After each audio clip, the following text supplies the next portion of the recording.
From Colombia now, our correspondent Natalia Margarita, she joins us live. Hello there, Natalia. Thanks for joining us. Now, as we're talking about this latest agreement there in Colombia, many Colombians are gearing up for elections, as so many Latin Americans are. What are the seats up for grabs there in Colombia, and also how is the role of the peace talks playing into the various campaigns there?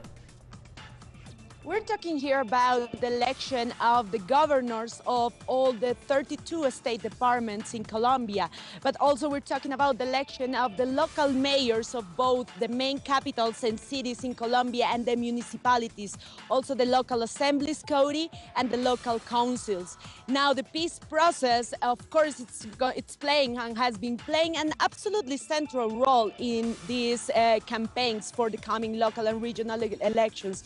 Basically, because what is at stake with these elections is the election of those that are going to be in charge and are going to be with the responsibility to effectively implement what has been agreed so far in Havana and what it's yet to be agreed. So many social movements and peace advocates here in Colombia have pointed out that the success of this peace negotiation basically relies on the effective implementation on those agreements, and are going to be those governors, those local mayors and members of the local councils and assemblies, the ones who are going to be in charge to implement those agreements. And Natalia, we've heard about some candidates who've been threatened by paramilitaries. What's being done there to make sure these elections are free, fair, and violence-free?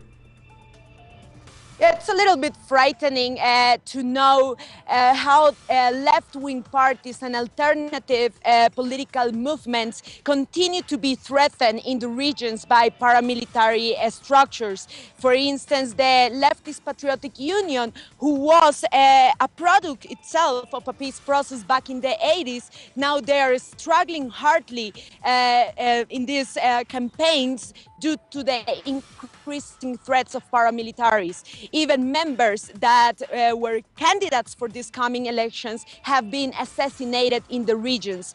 These political parties, like the case I'm mentioning of the Patriotic Union, have been denouncing precisely that very little has been done by the government in order to prevent these threats from coming, so that they can campaign and play within a fair elections.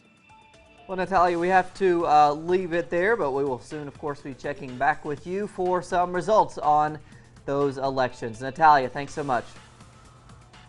Back to you, Cody.